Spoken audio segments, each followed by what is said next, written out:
Halo, selamat berjumpa kembali dengan saya Marga Singgi. Pada hari ini, tanggal 25 Agustus 2025, kembali saya ingin berbagi kepada Bapak, Ibu, dan teman-teman mengenai manajemen marah. Loh, kok ada manajemen marah? Iya, manajemen bukan hanya dimiliki oleh perusahaan, korporat, institusi, yayasan, lembaga, ataupun sekolah. Tapi pribadi kita juga harus memiliki manajemen marah. Maksudnya gimana?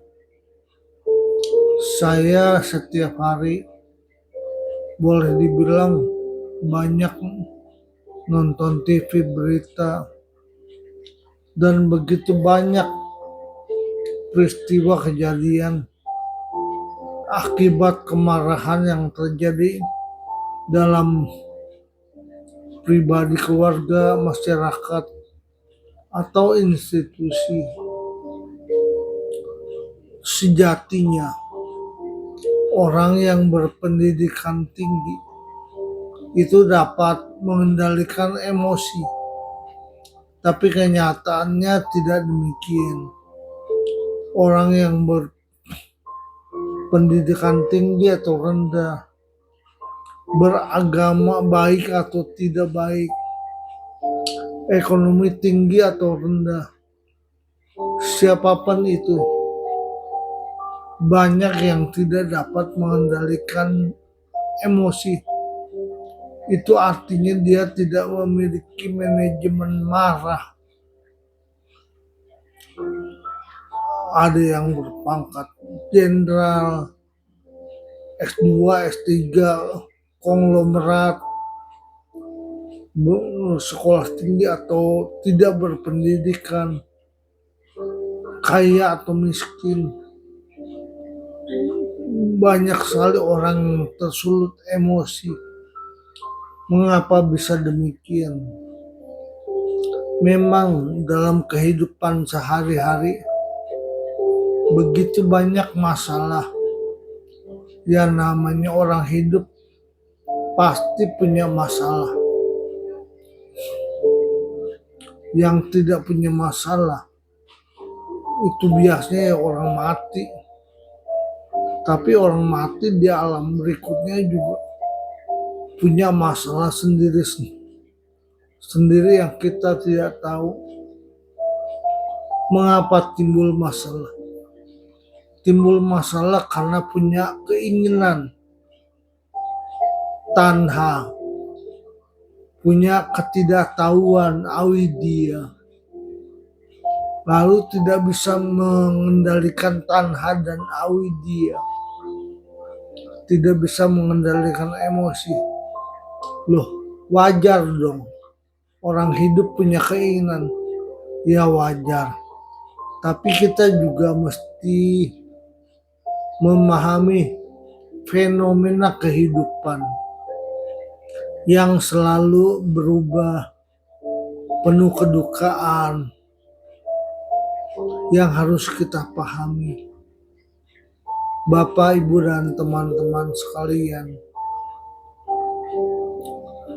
kalau orang banyak masalah, biasanya itu kalau masalah tidak dapat diselesaikan, orang akan menjadi stres.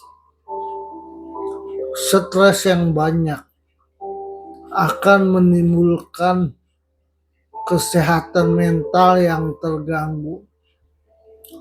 Kalau kesehatan mental terganggu, dengan sendirinya dia akan menjadi gila, maka timbullah masalah. Maka dari itu kita harus punya manajemen marah, manajemen emosi. Maksudnya gimana sih? Yang pertama ya memahami bahwa hidup kita ini seperti yang diajarkan guru agung kita, hidup adalah perubahan, ketidakpastian, penuh dengan duka. Ya, anicca perubahan dan duka ketidakpastian. Penyebabnya adalah keinginan yang tidak terkendali dan tidak bisa memahami kenyataan. Kemudian setelah memahami fenomena kehidupan ini, hendaknya kita menyadari bahwa untuk mengelola hidup yang baik mesti memiliki sifat-sifat yang baik pula, yaitu kalau Sang Buddha bilang memiliki Brahma Wihara, Maitri atau cinta kasih, Karuna atau belas kasih, Mudita atau simpati, Upeksa atau keseimbangan batin. Kalau Nabi Konghucu bilang kita mesti memiliki sifat 5 sifat bajik, Ren ili sin, Jin gileti sin, yaitu cinta kasih, kebenaran, kesusilaan, lalu kebijaksanaan, dan sin itu kejujuran atau dapat dipercaya. Kalau kita punya sifat bajik-bajik tersebut, maka hidup kita akan harmoni. Im dan yang itu harmoni. Seperti yang diajarkan oleh Nabi Lause atau Tai Siang Lausin. Im dan yang harmoni, seimbang sehingga harmoni. Bapak, Ibu, dan teman-teman sekalian, maka dari itu selain memahami sifat-sifat luhur tadi, kita juga hendaknya agar supaya mematuhi bahwa 4 pantangan harus kita jalankan. Sesuatu yang tidak susila jangan dilihat, sesuatu yang tidak susila jangan didengar, sesuatu yang tidak susila jangan dibicarakan, dan sesuatu yang tidak susila jangan dilakukan. Orang yang susila disebut susilawan atau kuncu. Seorang susilawan biasanya juga otomatis memiliki dapat melaksanakan Pancasila Buddhis. Itu apa saja sih? Ya, menghindari pembunuhan, menghindari pencurian, menghindari perbuatan yang asusila, menghindari berbohong, dan menghindari makanan minuman yang tidak memabukkan. Bapak, Ibu, dan teman-teman sekalian, saya pribadi juga punya masalah. Masalah sekarang saya adalah sakit stroke kiri. Saya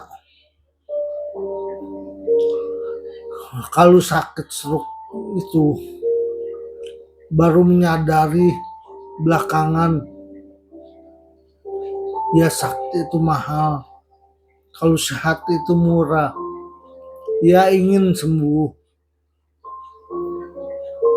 melaksanakan pengobatan, biaya apapun dikeluarkan, dan itu mahal. Bapak, Ibu, dan saudara-saudara kalian, pada awalnya saya berpikir setahun sembuh. Ternyata tidak sembuh. 2 tahun deh sembuh. Ternyata 2 tahun tidak sembuh. Ya mungkin 3 tahun sembuh deh. Ternyata 3 tahun juga tidak sembuh. 4 tahun sembuh deh. Ternyata 4 tahun juga tidak sembuh. Sekarang memasuki tahun kelima. Ya, saya mencoba menerima kenyataan. Penyakit stroke konon itu bisa belasan tahun. Ya inilah ya kenyataan yang harus saya terima. Memang ada rencana plan A, plan B, plan C, plan D. Tapi kalau rencana tersebut tidak teratasi, ya terimalah kenyataan apa adanya. Memang saya harus bayar karma yang menjadi hutang saya. Semoga cepat lunas. Bapak, Ibu, dan teman-teman sekalian, mengelola manajemen marah ini penting. Menyadari saat ini kita tidak menyesali yang lalu dan tidak terobsesi dengan yang akan datang. Menyadari saat ini beginilah kondisinya. Kita punya keinginan tapi kita juga punya rencana. Dan kalau rencana tersebut tidak terpenuhi, kita menyadari inilah yang harus kita terima. Bapak, Ibu, dan teman-teman, banyak berita yang kita dengar di luar sana bahwa orang yang tidak bisa mengendalikan emosi atau marah, manajemen marahnya tidak ada, akhirnya membunuh, mencuri, berbuat yang tidak susila, berbohong, lalu minum minuman keras. Kan kita banyak lihat korupsi, pencurian, perampokan, perkosaan, macam-macam deh kejahatan. Dan itu bukan cuma merugikan diri sendiri, tapi juga merugikan orang lain. Efeknya ya di penjara atau mati atau merugikan orang lain juga bisa. Dan akhirnya yang menderita bukan cuma diri sendiri, tapi juga banyak orang. Bapak, Ibu, dan teman-teman sekalian, saya juga belum bisa mengatasi semua, tapi saya sedang belajar mengelola emosi dan marah. Semoga emosi dan amarah yang terjadi dapat kita atasi dan semua orang dapat senantiasa mengendalikan diri dengan baik. Saya juga sedang belajar. Semoga semua berbahagia. Saya cukupkan sampai di sini. Sampai berjumpa kembali. Salam bahagia.